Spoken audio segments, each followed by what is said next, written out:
Hey, good morning. Welcome to Hobby Evolution, episode 1316. Happy Wednesday. It's hump day. I am I'm a day ahead. I keep thinking yesterday I thought it was Wednesday. Today I thought it was Thursday. I'm thankful it's only Wednesday. I'm really looking forward to the weekend, but I've got a lot of work to do before we get there. Looks like we've got some pink skies out there. That's not good. We got a big old fluffy cloud with a pink tint to it. Pink sky in the morning, sailor take warning. So hopefully we don't get some storms, though we're probably ripe for the picking for a thunderstorm today. Late fall, or I guess it's kind of like mid-fall, right? We're middle of the fall. Thunder boomer, because it was like 80 degrees yesterday, and I'm sure there's a cold front coming in, so that's gonna wreak havoc on Mother Nature. But I guess that is Mother Nature. So Mother Nature's wreaking havoc on us. So happy Wednesday. I almost said Thursday again. Happy Wednesday. If you missed our auctions last night, great success. Great success last night in the Tuesday night auctions. Last week was kind of which is kind of weird. I had a great weekend of sales. Now, I had the 50% promotion coupon running over the weekend, so that really gave things a boost. But it gave a boost, and people still spent money. So, and people were spending money last night on the auctions. Most of the auctions, there were only a couple auctions, and they were like some of the lower tier auctions that went for less than I expected. We're talking like something went for 99 cents, and I thought it would go for $2 or $3. But some of the auctions really outpaced. The Sabrina Ionescu, I thought would go for 99 cents, sold for like $8 or $9. The Mattingly went higher than I expected. I was thinking it would settle around 20 to 25. It went for almost 40. The Cal Ripken Jr. went for, I think, 18. I was thinking that would settle around 10.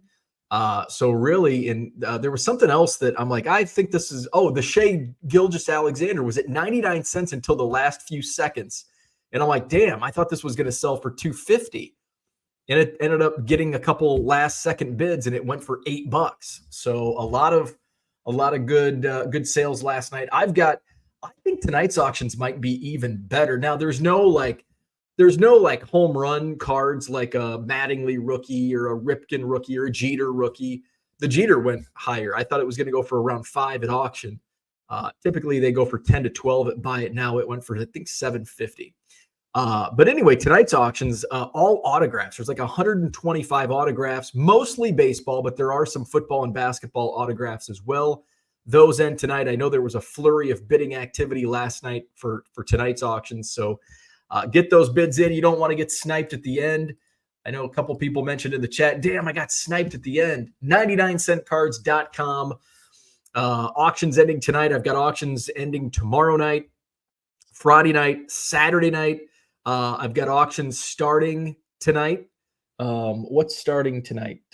Starting tonight, I've got some good stuff starting tonight. I've got some Sapphire. I've got some vintage Cubs, 50s Cubs. I've got some 70s cards. I got a Julio Rodriguez rookie. There's some Hostess, 70s Hostess cards, Adley Rushman rookie, Adley Rushman Ray Wave refractor. There's a rare Broder Ken Griffey Jr. It's not really a Broder. It's the Bob Hamlin, the ugliest card ever created. I got to show these off. The Bob Hamlin, that's going up for auction tonight. So check these out. Tonight, eBay auctions, 99centcards.com. Also, hopefully tonight you'll see some new 2024 Allen and Ginter. It's release day. We're going to talk about that today. Hopefully I'll be ripping and flipping and shipping Allen and Ginter. And then I was, fortunately, the way time worked out, I thought I would have a little bit of time yesterday afternoon to go do some early voting, but I did not have the time. In fact, I was still running short on time. And I had to, Ernie was at doggy daycare, and he had a vet appointment at 4:30. So I'm like hustling ass to get some shipments. And I got my number down to like 19 orders at 4 o'clock yesterday. And I'm back up to 130, I think, this morning. 130. So a lot of shipping today before my case delivery. Hopefully, my case arrives. Obviously didn't get have enough time. I know that our local early voting place at the library, it's been like a 2 hour wait, but it's also small. So they suggested like Edgewood College, which is a little bit of a drive, probably 20 minutes. So my wife's like, "Well, just go to Edgewood." And I'm like, well, I don't have the time. Like, I just don't have 2 hours. Like, I will next week. Like, I can make it work next week, but I'm up against the clock. I've got to get, Allen and Ginter today is very timely. I've got to get it ripped. I've got to get it listed. And I've got to get shipping done before I leave because I'm going to be gone for 3 days. So I just don't have the time. Now, next Tuesday, I'll have the time. Voting day, I'll have the time. So did not get that done. Fortunately, my wife in her office had a meeting, office-wide meeting in Milwaukee yesterday, and it was looking like I would have to pick up Ernie and then take him to doggy daycare, or pick him up from doggy daycare, take him to the vet appointment. Fortunately, she got home, so I was bought me some time to finish my scheduled listings. I still hadn't finished my auction listings for last night. So it bought me some time to get a few more listings up for the eBay auctions Tuesday night. And I even scheduled tonight's. And then after last night, I was able to flip. So tomorrow night, starting tomorrow night, more autographs. And there's like 150 going live tomorrow night, mostly baseball. Again, I think there's sprinkled in a couple football and basketball autos, but they're going live tomorrow night, Thursday night. 150 autographs going up for bid in my eBay store. So I was able to get those listed, scheduled last night after the Tuesday night auctions. I was watching the World Series, so I was a little tardy this morning because I am most days. I was on time yesterday, but not today. I was not on time today because my phone was dead. So I don't know anything. I know nothing about nothing. I don't even know who won the game last night. I know the Yankees had the lead when I went to bed, but I don't. Did they win? Who won the game last night? I would assume. Okay, Herman says get another night of the World Series. So we bought some extra time. The Yankees won last night. So my phone went dead last night. And it was on the charger. So I don't know if I think it's the charger because the charger was wonky 2 nights ago. And so sometimes I'll plug it in before I go to bed. And then hopefully my alarm's not going off. I don't think it would go off, would it? Because it's plugged in upstairs, like charging now. Anyway, 2 nights ago, I plugged it in and it doesn't register like it's charging, which is kind of common for my phone and this charger. So I'm like, it'll charge overnight. It'll end up charging, and it does. And so it was at a full charge yesterday morning. Last night I plug it in. Nope. I'll try it a couple times. Nope. I set my alarm, set it down. I wake up. I don't even know what time it was because my phone was dead. Pick up my phone. I'm like, oh shit, didn't charge. So I lay back down. I have no idea. It could have been 3. When you're sleepy and tired and just waking up, you have no. It could be midnight. It might be 8 a.m. You just don't know. If it's dark, well, it's light by 8. It's light by 7:30 now. So I lay down and I wake up again. I'm like, well, I'm not tired. It's still dark outside, but I'm not tired. So I get up and I look at our security alarm panel on the wall has the time. It's 6:40. And I'm like, oh, shit. So I have to get Ernie, take him out. He did his business. He did his number 1 and his number 2. Good little boy. And I got showered up, and here we are. But I will say this. It was so refreshing not having my phone, because I have it's probably compulsive, whatever, OCD. Like if I've got my phone on, like I'm looking at it. And I was watching it. I just yawned. I was watching a video yesterday, a reseller video, and the dude yawned. It was like a 15-minute video, and the dude could not stop. Like, oh, I'm like, oh my God, take a nap and come back and record this video again. Anyway, who am I to judge? Where was I at? It felt so refreshing to not have my phone on. And at first, it's like, oh my God, what am I going to wear today? I don't know what the weather's going to be, which doesn't really affect me. I'll wear a hoodie anyway. It's going to be like yesterday. I wore my and I've got a story about that. I wore my old 20-year-old sweater yesterday.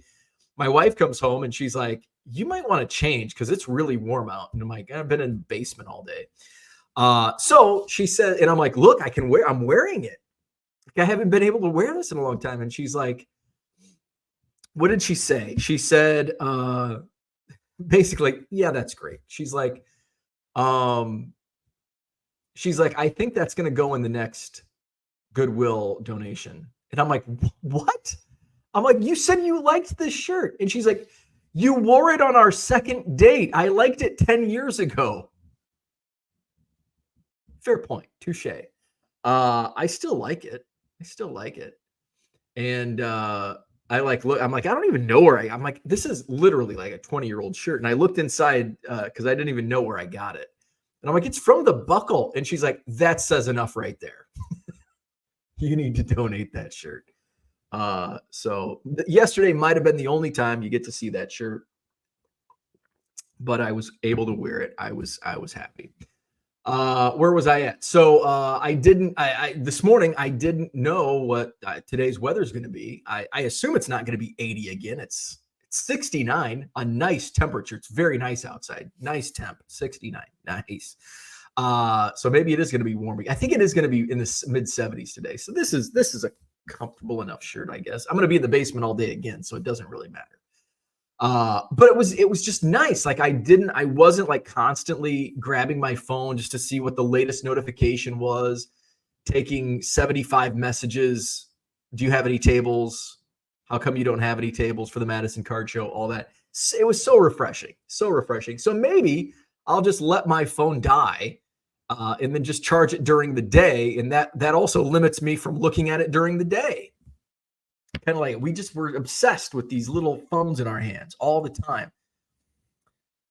I bet the boomers aren't like that. The boomers probably don't look at their phones all the time, but us, they call me a millennial because I was born at the wrong time. I feel like I relate to Gen X more than millennials, but I think by definition, the definition of millennial, it's like 1983 is the cutoff, and I was born in 82 of millennials or 80 or wait, no. What was the millennial cutoff? Because that would make me Gen X, but I'm not Gen X. What millennials? Maybe it was 81. Millennials, also known as Generation Y. I like Gen Y better than millennials. Millennials, because the boomers are always talking shit about the millennials. And it's like, well, the millennials don't know their ass from their face. It doesn't, I'm on Wikipedia. Wikipedia usually knows everything. Let's see. Author Neil Howe, co-creator of the Strauss-Howe generational theory, defines millennials as the cohort born from 1982 to 2004. So I am right there. But others, like Australia's McCrindle Research, uses the years 1980 to 1994 as millennial birth years. So there you go. Any way you slice it, I'm defined as a millennial. We just accept it. George is here. What's going on, George? Philly Joe's in the house. Good morning. George says his local card shop didn't get any Allen and Ginter, so that's good for George.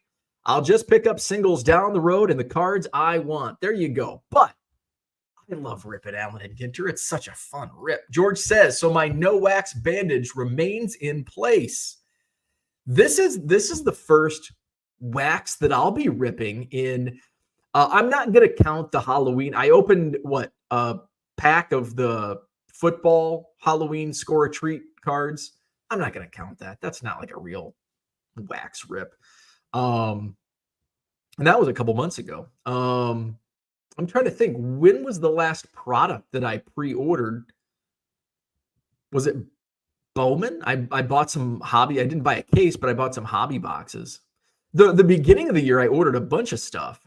Top Series 1, Heritage, and Big League. And then I just kind of took a break because there's products that I don't really care for. And then during the summer months where there's stuff that I would have ripped, I had taken on a lot of collections. It's like, I can pass on this stuff right now. But we are getting into the wax ripping season for me. This is kind of we are entering the height of wax ripping season because there's typically, I did skip Pro Debut, which I was very high on the last couple of years. So Allen and Ginter, I did order a case, which is arriving today. And then we're going into Black November. I would assume sometime this week, Blowout will have their waves. I don't know how they're going to do it this year. I would expect more sales on wax this year than what we've seen in the last few years. But I've been wrong before. So typically I'll buy at least a case or two. Last year I bought a case of the NPB. I bought a case of the Japanese NPB product. I still have 2 hobby boxes remaining. I'll rip eventually. And I bought a case that remains sealed of 2022 Chrome Update, which is a terrible product. I think they just printed it to the moon. I don't know. I considered, because there's Bobby Witt Jr. rookies in there, I considered like just selling boxes, but the boxes only sell for like after fees. If I only sell like one of each box, like it's basically a break even. And it's like, you don't want to break even on like a $500 purchase. Like I can break even on a $5 basketball autograph. Looking at you, Herb Williams, you only sold for $3 or take a small loss, but I don't want to do that with a case of cards. And I don't have that anymore. I think because I have so many, this is the good thing about having so many cards, that you don't feel the need to rip wax. Like when I only had a mere 1 million cards in my basement and I had sealed wax on a shelf, I'm like, oh, I've got to rip more. But now I've got so many cards in my basement that I haven't even looked through many of them. It's like, oh, I haven't looked through this box yet. Here's a Terry Bradshaw rookie card. So that's the wax for me, just buying so many Goodwill pallets and estate sales and blah, blah, blah. One estate sale. That I've got enough stuff to look through that I don't need to rip wax. I still have what else do I have? I have a case of 2016 Topps Update mega boxes, which I probably should just sell because those are just, I don't see the value in those going up. It does have a decent rookie class, but there's not much in terms of value in there. Andy Max with us. Good morning. Victor's in the house. Good morning. Kyle is here. What's happening? David is here. What's going on? Good morning. Merle says, did I miss it? What did you miss? I don't know if you missed it. What did you miss? Good morning, Brian. What's up? Lewis, good morning. Herman's in the house. Good morning. Tom Coleman is here. What's up? He says, I just woke from a dream where I promoted a card show, but most of the dealers left early and I forgot to collect table fees. I have had that dream before. You are not alone, my friend. I have had that dream. Don't worry, I'm not coming for you. All right. I have had that dream where I've had dreams of doing a card show. The last dream I had, it was a card show where it was like multiple rooms. And it was exactly that. Like there was like no traffic.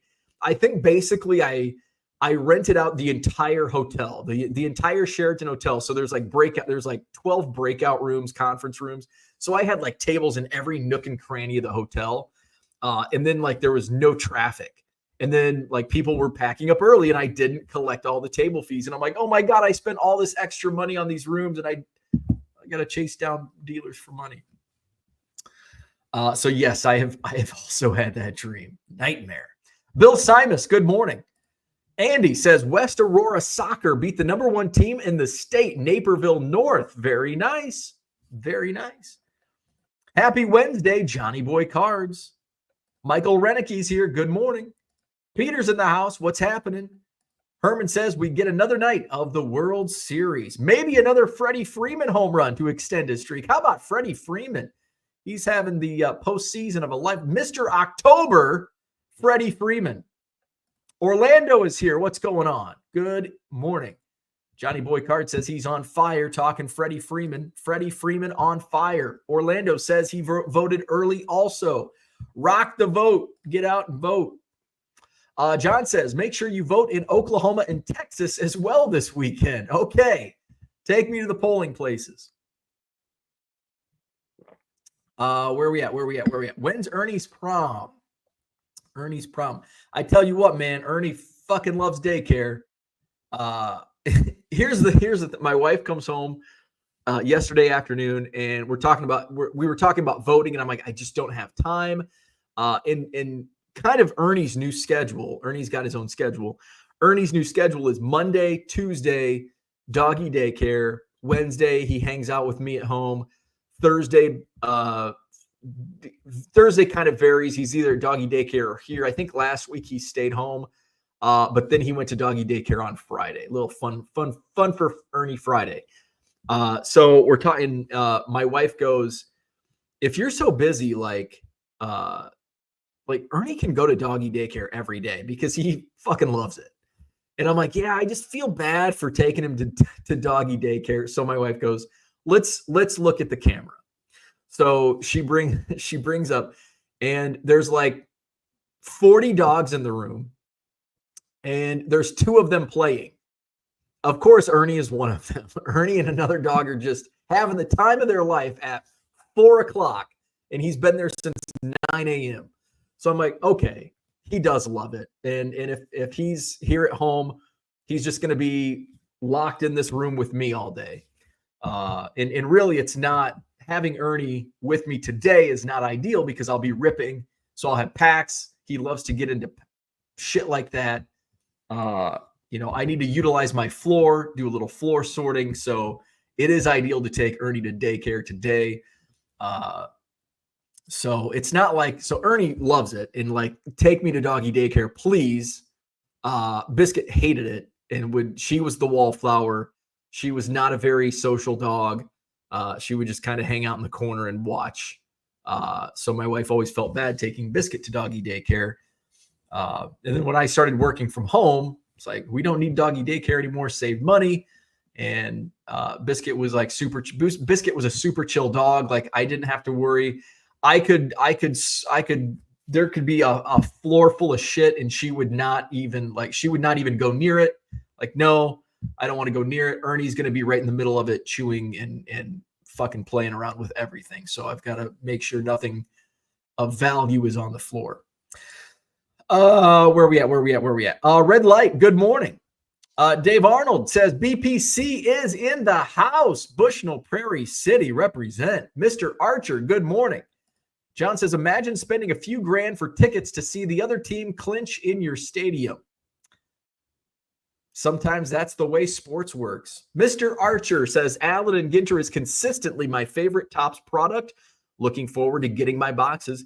It is, and I depending on the product I'm currently ripping, I'll say, well, this is my favorite product. This is my favorite product. I think Mr. Archer, his first sentence here is perfect. Consistently. I think that's the same for me. Allen and Ginter is consistently my favorite product, where some years it's like, oh, I'm really looking forward to ripping this. But consistently, Allen and Ginter probably rises to the top. Now, Series 1 is not a fun rip. It's fun because it means baseball season is here again, or right around the corner. So that's just the Series 1 is the excitement for the new season. Topps Heritage is no longer like even considered in my favorites. I don't know. It's just, maybe it's because I see, the 60s designs, I didn't see many of the, and a lot of my thoughts on designs come from, I just don't see it as much. Like 90, I get more excited about 91 Topps football than I do 91 Topps baseball because I just see far more 91 Topps baseball cards. I see far more 75 Topps baseball cards than I see 65 Topps baseball cards. So it's like that design, I just don't see it as much. And now we're in the mid 70s, and dime a dozen. These cards are a dime a dozen. I see them all the time. So it's just like, here we go again. Topps Heritage Minors was one of my favorite products. And then for whatever reason, I flipped the switch and Topps Pro Debut, like, this is fun. This is a lot more fun.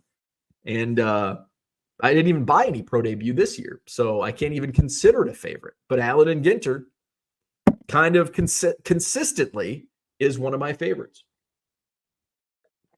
And I would say over the course of the last 10, 15 years, Allen and Ginter is certainly probably, I would say with certainty, because of the consistency, my favorite product of the last decade, because I think 2014, either 2012 or 2000, I think I put in the description to the video 2012, but I think it might have been 2014. Actually, no, it could have been 2012. Because 2012 is when I started dipping my toes back in the collecting pool. But I would say consistently over the last decade, Allen and Ginter is my favorite product. 1953 Topps is consistently my favorite Topps product, says the Boomer, that 70s card show, followed by 1965. Brian says, you bought something from the Buckle. I've heard it all now. Oh, yeah. Back in the day, the Buckle. What was the other? What was the other? Not the Buckle. Fuck. I got like my button-down shirts, and I thought it was like bougie. It was a mall. It was just a mall store. Fuck, what was it called? I think they closed, like mini mall stores. I can't remember. Fuck. They had a men's and women's section, and it was like jeans, like more not designer, but kind of like mid designer jeans. They did a lot of like button down shirts, and oh my God, I can't think of the name of that store. Somebody help me. We're talking early 2000s mall store that 20 somethings thought was like a bougie outfit store. John says Gen X can do it all. Not sure about boomers. Todd's in the house. Good morning. How did Ernie's appointment go? So it went well. So he's got a little lump. He's got a little lump by his pee-pee. And it's exactly what my wife thought it was. It's like a hernia. It's like an umbilical hernia, I think is what they call it. So it's totally cool. Doesn't bother him. He doesn't lick it. You can touch it and it doesn't hurt him. He doesn't, So the vet says, yeah, it's just an umbilical hernia. They can take care of it when they do his snipping when he gets fixed. So that's all that was. So, and that's exactly what my wife thought it was. And the doggy daycare brought it to our attention and said, you might want to get this checked. He's got a bump on his belly. And like when my wife said that, and I'm like, holy shit, this is a huge lump. But it's all good. It's all good. So yep, went well. Andy Mack says you're definitely Gen X.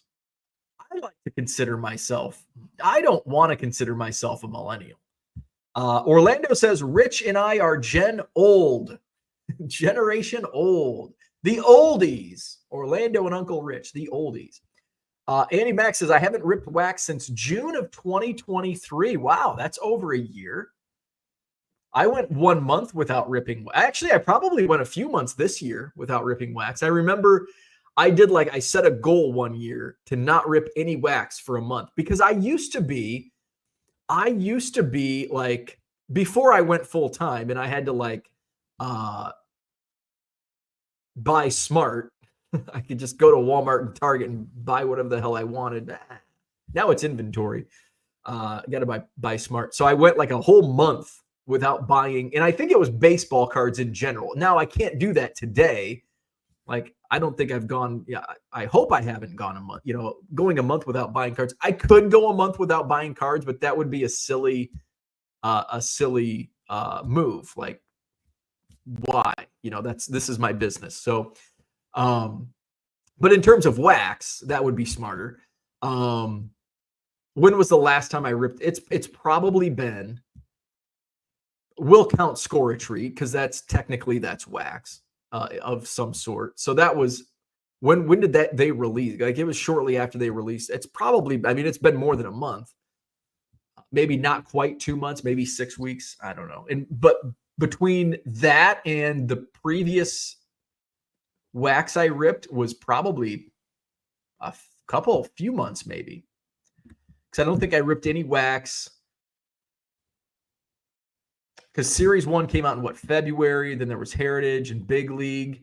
At latest, it was April. So I probably went May, June, July, probably August, 4 months without ripping any wax, which is kind of a long time for me because I don't even think I bought any retail to rip in that time period. John says, because pre-ordering serves no benefit is why you haven't ordered anything. That is the most false statement of the chat. Pre-ordering serves no benefit. Pre-ordering serves all of the benefits when you're trying to resell, which is exactly why I pre-order, because this is a business. Now, if it's a hobby, if you're just collecting to build a set of Allen and Ginter, pre-ordering serves no benefit. Although you can usually get it cheaper. I don't know what Blowout, typically the cheapest online prices, because I don't have a local card shop that gets deals lower. 120 for a hobby box. Actually, I think that is cheaper than what I pre-ordered for. But if I ordered it today, I wouldn't get it until next week. Or maybe by the weekend. I don't know. But pre-ordering serves all the benefits for resellers because I'm going to get it on release day. And we all know selling on release day new product will get you much more money than Friday, Saturday, Sunday, Monday, Tuesday, Wednesday, 3 months from now. Stuke's in the house. Good morning.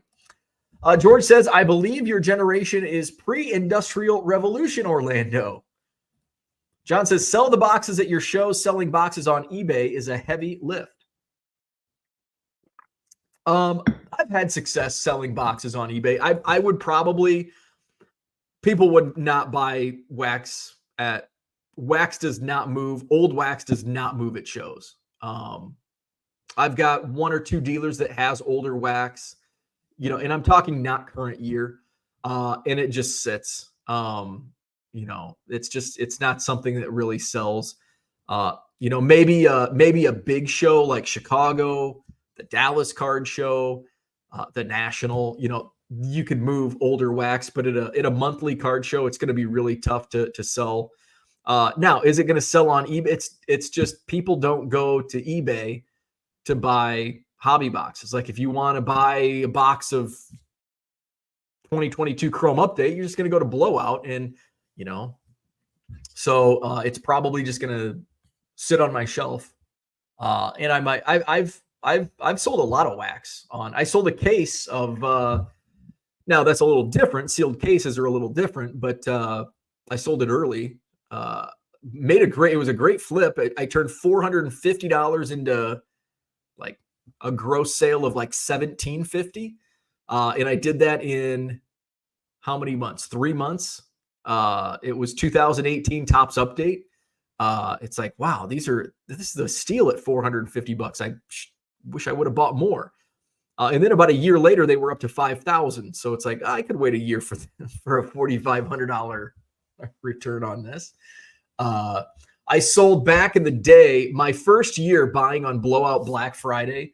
I ripped everything with the exception of like 6 or 7 Heritage minor league boxes, because I did sell about half of the case sealed.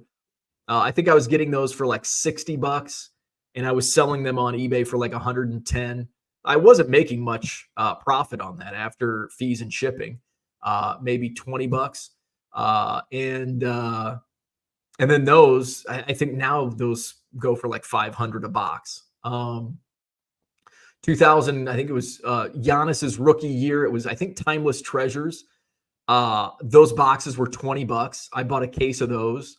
I pulled a Giannis RPA, and it sold for like $75. It was before he blew up. And now it's like at one point it was like a $2,000-$3,000 card. It probably still is. Although his market's kind of softened, but that's what I do. I rip and I flip. I'm not going to pull a big hit and keep it. That's just not the way I do things. Where are we at? Orlando says, Stuke, good luck at the Dallas Card Show. I hope to meet you on Saturday, Stuke. Shane says, good morning. Dallas trip prep day. I'll see Shane on Saturday, 2 a.m. Maybe. 2 a.m. will be here before I want it to. Oof. I've got Friday morning. I've got about a 4 a.m. wake up call. I think my flight's at 6:45. So I'll probably wake up at 4, get showered. I'm going to have to drink regular coffee because I can make my mushroom coffee. I'll make some mushroom coffee for the drive, but I don't think I'll be able to drink it all by the time I get to the airport because it's only like a 20-minute drive to the airport, especially at 4 a.m. Not much traffic at 4 a.m. So I think it's a 6:45 flight. So if I wake up at 4, leave the house by 4:30, actually I could leave at like 4:45, get there at 5:15. That gives me more than I need. The last time I flew out, when I went to spring training, I think from the time I parked, no, it wasn't spring training because I Ubered because my wife didn't want to wake up, and I'm like, I'll just Uber. And it's like $10 a day to park. It's like, I don't want to spend $80 to park. I think I spent 40 on the Uber, but then my wife picked me. So basically, if I Ubered there and Ubered back, it's the same as just parking in the parking lot, extended parking. But my wife did pick me up, so I saved $40.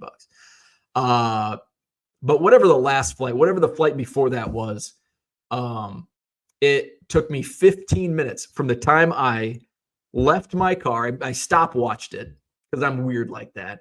So when from the time I pulled into the parking spot, got my suitcase, walked in, checked in, went through security, and sat down at my gate, 15 minutes. I love the Madison airport. That's why I fly out of Madison. I don't want to drive 2 hours to O'Hare, go through the rigmarole of O'Hare. So I love flying out of Madison. I'll pay a little premium to fly out of Madison. Floyd's in the house. Good morning. Opening Allen and Ginter is making never-end repairs on your car. It never ends. Oh, I love it. It's not as bad as Series 1. Like if you open, or Big League, oh my God, that was never-ending. Stuke says it should be fun. John says, imagine the money you could save if you just bought another dog. Just think of all the headaches I would have with having 2 dogs in the house. And double the vet bills, double the food bills, double the headaches. Cooter says, I took Ernie to doggy daycare. Tell me you're a millennial without telling me you're a millennial. Well, hey. Philly Joe says, Bo, do you watch, every watch to see what we were talking about, or do you discuss if she cares? Oh, are you asking if my wife ever watches the show? She does not know. And she doesn't care. She does not care. Where are we at? John says heritage is all downhill from here after 1975. I agree with that. I hate the 76 design. 77 is okay. I love the 78 design, but again, I've seen it so much that I just don't think. Here's what I want. I've stated this before. Here's what I want. Like, just end Topps Heritage. Like, there is so much late 70s out there that, like, we've seen the design. Let's just end Topps Heritage. And I don't even know, is Topps Archive still a thing? If it is, and keep it a thing. I have flipped back. In 2012, when I came back into the hobby, Archives and Allen and Ginter were the first two products that I ripped. I ripped from Walmart. And then I liked Allen and Ginter so much, I bought a hobby box. And I pulled a Willie Mays rip card out of it. But I loved Archives. And then Heritage came on. I'm like, oh my God, I love Heritage. Heritage was like, all of a sudden, like, oh, Archives sucks. And then now I'm back to liking Archives better than Heritage.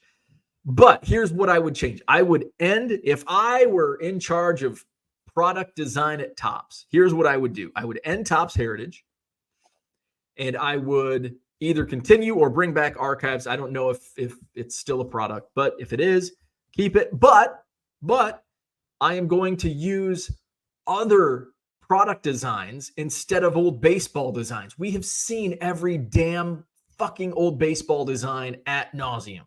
So let's put baseball players on, kind of like they do Throwback Thursday. Throwback Thursday, they use Teenage Mutant Ninja Turtle designs, the Gremlins designs, 85 Topps football designs, 78 basketball designs. Let's do that. And it opens a mountain of designs you can use, and I think that would be fun, at least for me. Stuke agrees with John on the Heritage take. Hollister, that's not what I'm looking for, but nice try. What was that store? God dang it. Oh my God. Not Hollister. It was not Hollister. It was not American Eagle. It's not Abercrombie. It's not Aeropostale. It's not Old Navy. It's not the Gap. It's not the Buckle. Fuck.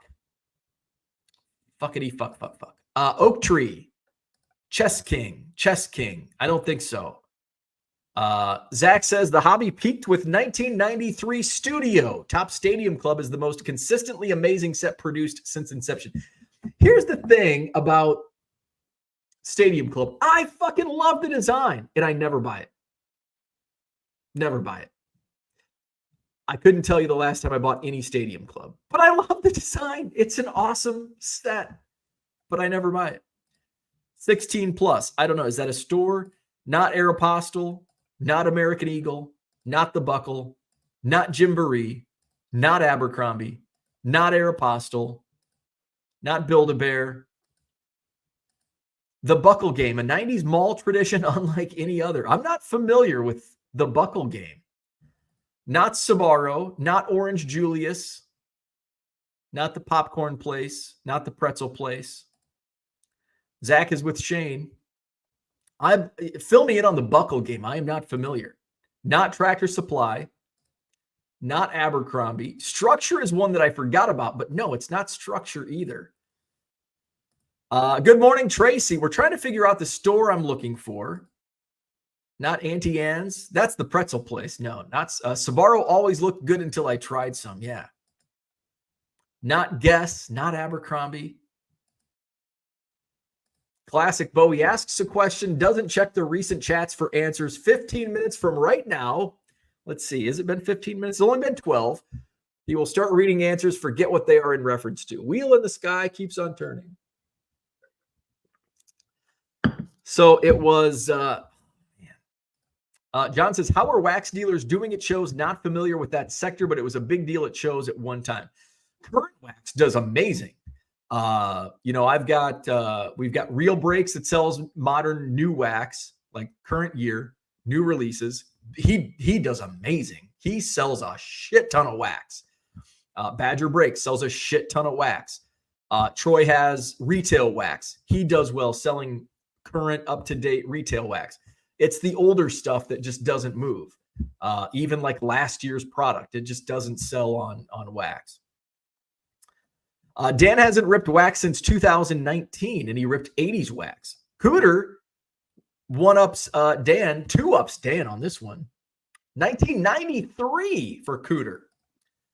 John says, I'm sorry I got confused by you saying you can't remember the last time you pre-ordered. Gotcha. Wax is still selling new and old. My guy I worked for at Dallas, great with wax. From what I'm told, wax dealers are colluding to drive up prices at shows in Dane County. Christmas season is here. Ding, ding, ding. My daughter got her Christmas piano recital song, so it's beginning to sound a lot like Hallmark. There you go. I had a Hallmark Christmas movie on in the background yesterday, just briefly, but I did. Dane County is what the people called a closed shop.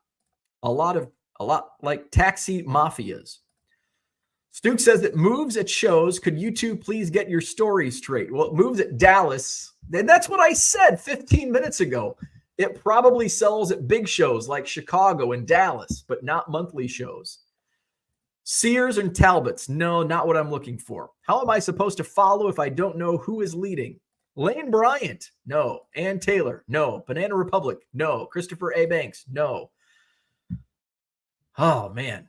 We're going to get there. Sorry, just remember the name. Field of Dreams was at Mall of America. Used to go see what they had. Prices usually high. Was that a chain? I remember a Field of Dreams sports memorabilia store in my local mall. Victor says, did you include the cost of CT scanning services for those Allen and Ginter boxes? Right. Yeah, right. Right.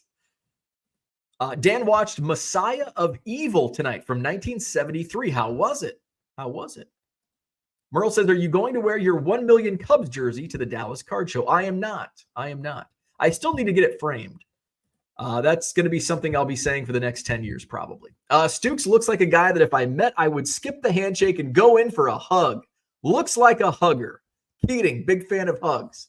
Jealous you get to meet Stukes. Brian says, keep heritage and archives, but put it in a product like Chronicles in the Panini universe.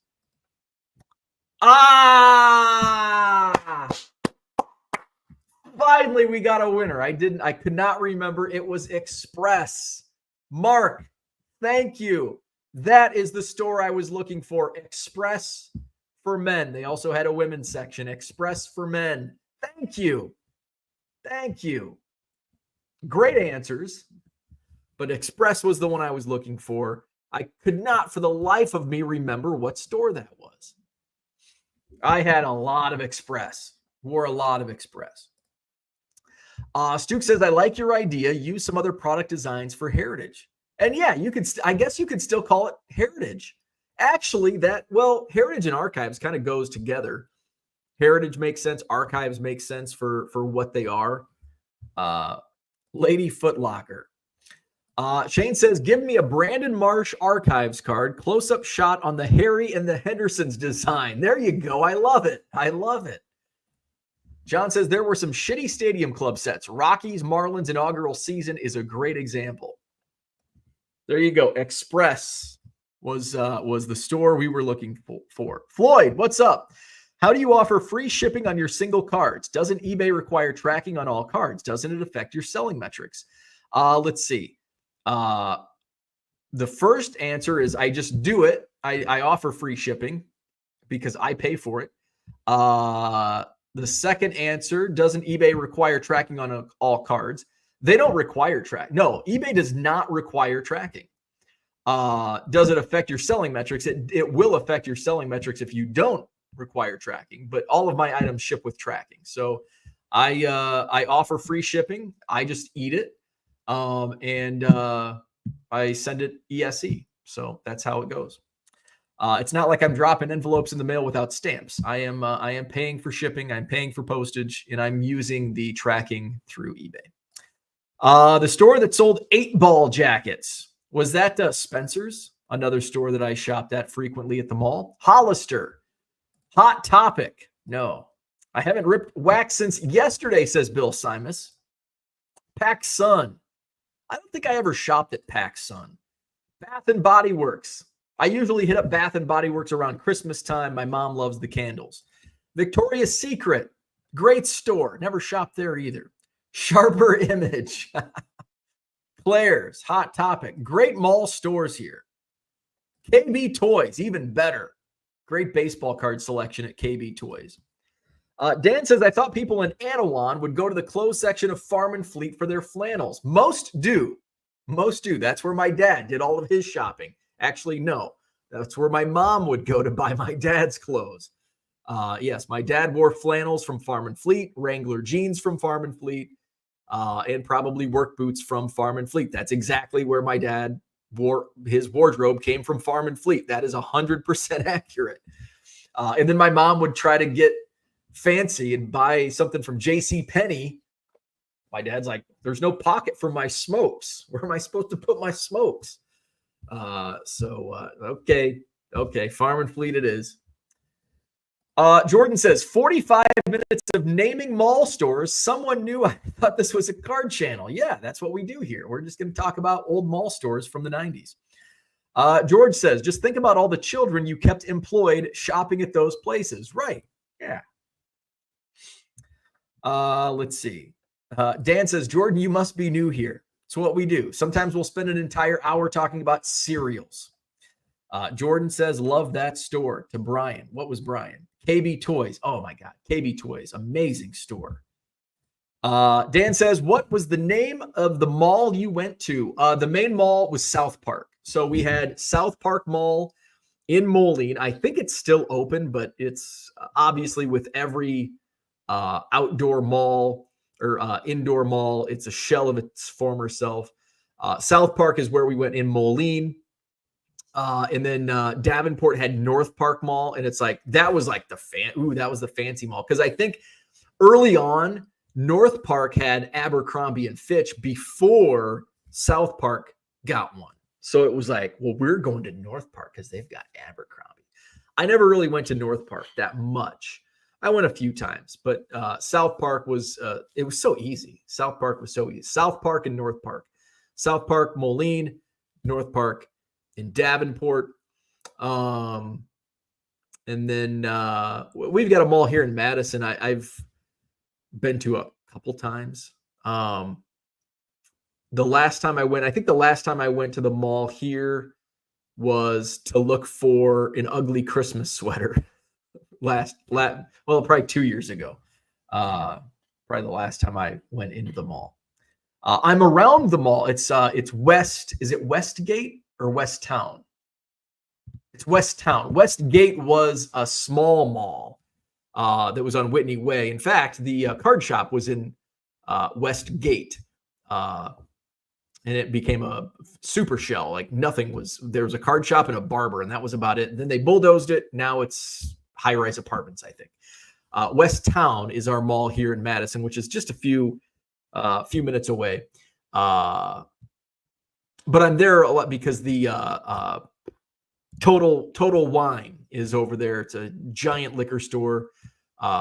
Best Buy is over in that area. Barnes and Noble are on the outskirts of the mall. Nordstrom Rack is over there.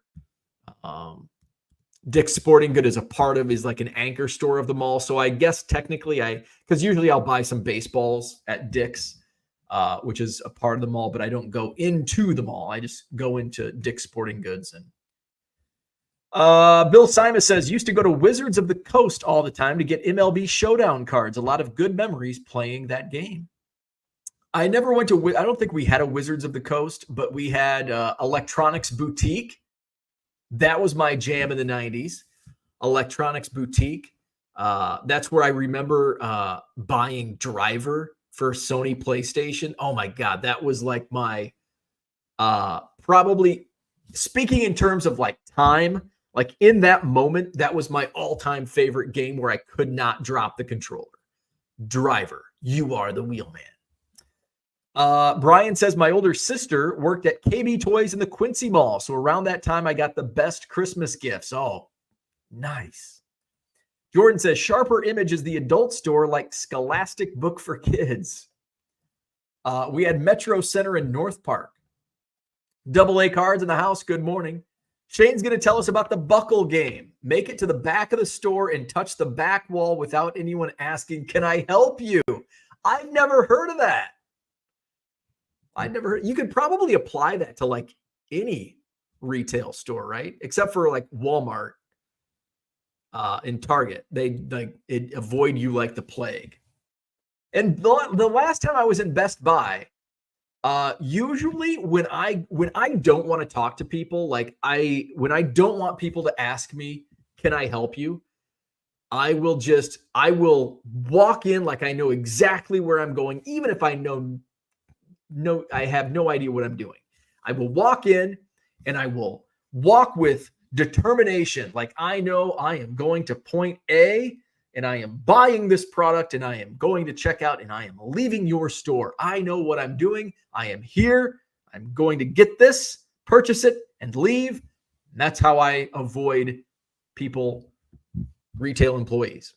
But if I don't know what the hell I'm doing, have no idea where to go,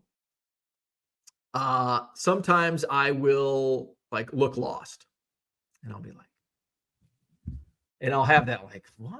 Huh? And at a decent customer service store, and who am I to talk about customer service? I have the worst customer service on eBay. But in the retail sector, which also has terrible customer service, but usually if you look lost, we're like, oh, can I help you with something? Yes, you may. Last time I was at Best Buy, I like looked dumbfounded. And then I was like out trying to find people, like trying to find Best Buy employees. And usually Best Buy is kind of like the buckle. Like they're going to swarm you. Can I help you? Can I help you? Can I help you? But sometimes if there's somebody at the door, I'll just be like, I'm looking for this. And they're like, yep, right this way. Carson's. George says, people started to get shot frequently at Metro Center, which was the original. So North Park became the place to go. Dan says, the malls I frequented in the 90s with friends were Ford City Mall, North Riverside Mall, and the Orland Park Mall. Yeah, South Park was like basically the only mall that I went to like as a kid and later as a young adult. North Park a couple times. I guess when I moved to Macomb, the Peoria Mall, I don't even know if it had a name. And then there was the outdoor mall in Peoria, which was nice. Jordan says, Driver, best game ever. Oh, love it. You are the wheel man. Dan says, what was the other electronics game store in the mall? Not Electronics Boutique. Damn it. Oh my God. Now we're going to name stores from the mall again. What was the other gaming store? Oh my God. I'm just going to Google it. I should have Googled Express, but we're talking mall. It's Mall Talk. Mall Talk Tuesday. It's a Wednesday, isn't it? Mall Talk Wednesday. Video game stores in the mall, 90s. Let's see. There was Babbage's, a video game store that operated from 1980 to 1999 and later became GameStop. Software, etc., a predecessor to GameStop. Funko, not the Pops. Funko, a predecessor to GameStop. Oh, here's a Reddit thread. Where did everyone buy games in the 90s? Stores that predominantly sold just video games, Electronics Boutique, Babbage's, Funko Land. I believe all of the stores were bought out by GameStop and consolidated. So I wonder, was it one of those? I'm not familiar with any of those, though. I thought there was another one.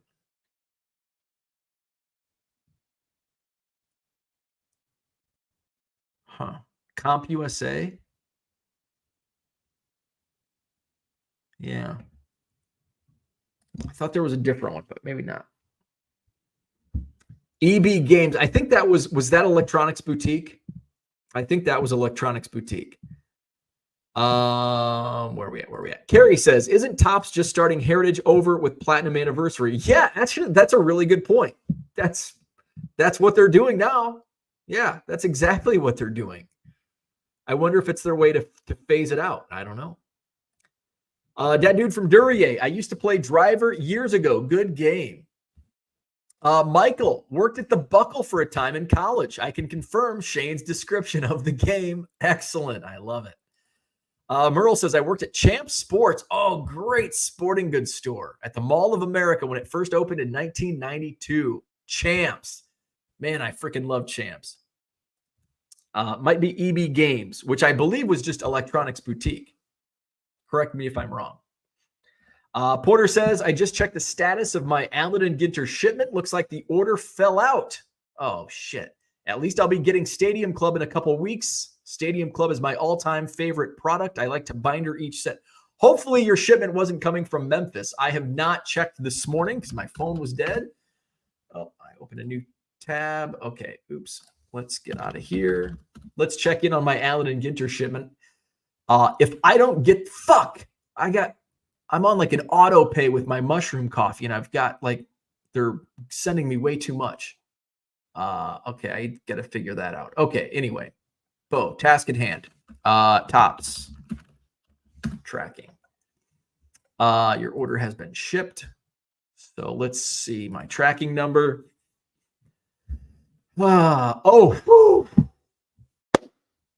It is going to be delivered. If it was not going to be delivered today, I would be fucked, because then that pushes everything a day back and I don't have a day to work with. So it did arrive. It departed, like, because when you said that, Porter, I'm like, my last tracking update was last night at 4:59 p.m. and it had just departed Memphis, Tennessee, and I'm in Madison, Wisconsin. I'm like, fuck, hope it's on a plane. But at 5:35 a.m. this morning, it had reached its destination sort facility, Madison, Wisconsin, at 7:55 a.m. Just 20 minutes ago. My case of Allen and Ginter had been put on a FedEx vehicle for delivery. Yay! Allen and Ginter Rip Day. Let's see if I do the FedEx. If I go to the FedEx website, let's see. Put that tracking number in. And this usually gives you like a window of time.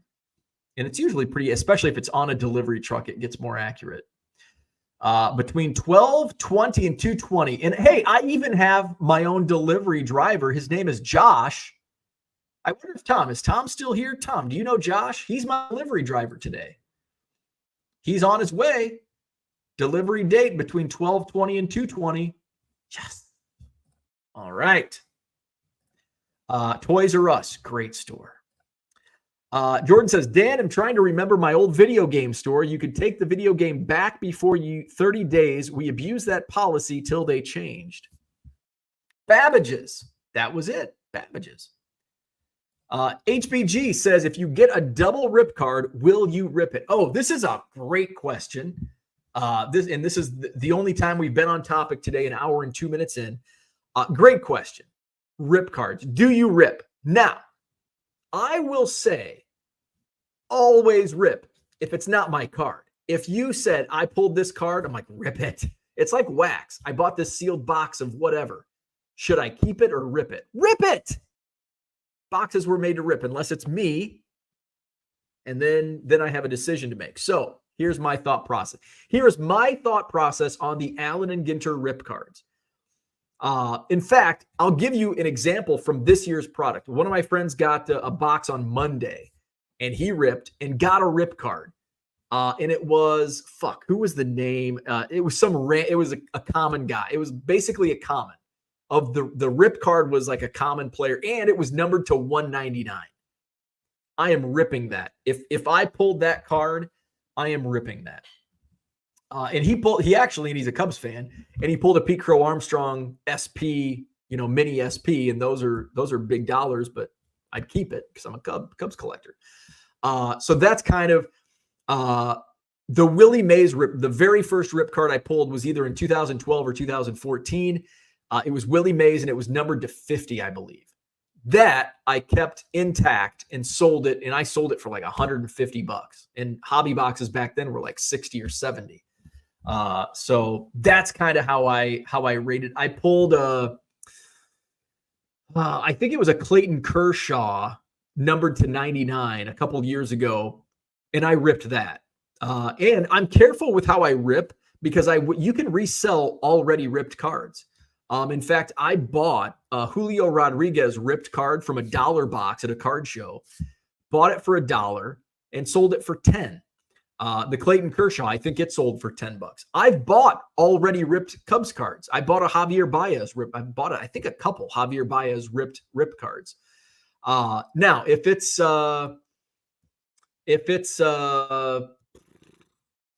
Freddie Freeman right now, I am selling that intact. If it's Aaron Judge, Shohei Ohtani, I am selling those intact. So that's it depends on the player. It depends on the player. If it's a low, if it's numbered to like 5 or 10 or 25, I'm selling it intact. Once it gets to 50, kind of depends on the player. But that's kind of how I roll on rip cards. But if you're asking, if you got a rip card and you're asking me, I'm saying rip it. Doesn't matter. One of one Shohei Ohtani, rip it. Rip that motherfucker. Rip it. The Wall had some crazy return policy with their sticker. I'm not familiar with the Wall. HBG Gaming says agree. SoCal guy says, and are they delivering your Allen and Ginter to your old address? Say hi to Frank. Fortunately, I double check every shipment. I think it took like 8 months to finally get all of my addresses updated. So no, it is coming to my home address. Philly Joe says, isn't there a Topps product called Ripped or something like that? Maybe an online. There is. Woo. Ooh, wow, that's a good yawn. Wow. Yes, there is a product called Topps Ripped. Merle says, one of my customers at Champs was Walter Payton. How about that? That's freaking cool. George says, I own already ripped Yachty cards, the worst baseball player of all time. We hate Yachty or Molina. Jordan says, do we remember Hastings? I do not remember Hastings. Some of the malls that mall stores that I frequented. Let's see. There's got to be.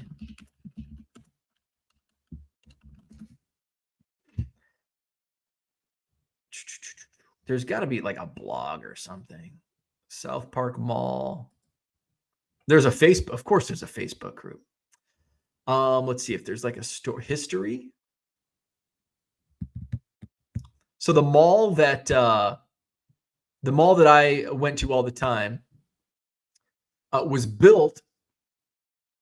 The land was purchased in 1966, and then the 3 anchor stores were opened in 1974. That's pretty old for malls. 1974, Montgomery Ward, Von Mar, and Yonkers were the mall's 3 original anchor stores when it opened in February 1974. South Park has been expanded twice. J.C. Penney was added in 1978, while Sears and a food court were added in 1990. I can't believe the food court wasn't added until 1990. So I was going to the mall pre-food court. Montgomery Ward was closed in early 2001 when the chain went out of business and the anchor space remained vacant for 3 years. Dillard's eventually leased and they rebuilt the space, opening in 2004. A Walgreens pharmacy operated in the mall until 2003 when a new freestanding store was built off-site. Old Navy opened a store in the Walgreens space in 2006, but closed in 2013 due to poor sales because it was a freaking mall. The mall has struggled to keep tenants since the turn of the century. The mall used to be full of national retailers, but now nearly half of the storefronts are filled with local or regional retailers. Most of the national retailers that left went to North Park Mall in Davenport. Let's see. So that's just like basically the anchor stores. I wonder if I can access this Facebook page. Like Sam Goody, I've got to log in. Oh, maybe not. Maybe not. Let's see. Bishop's Buffet. So I'm just reading like here. Let's just share the screen. So this is my mall that I grew up with. Facebook memories.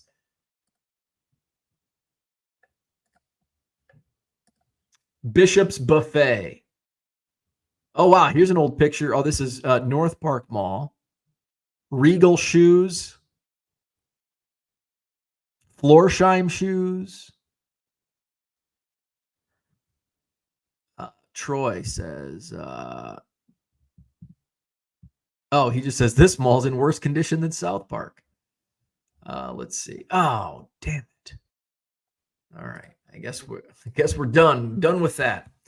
Let's see. T206 Kid says, I got my ear pierced at a mall kiosk in New Jersey back in 1999. Brian's in the house. Hey, you're just in time for us to say goodbye.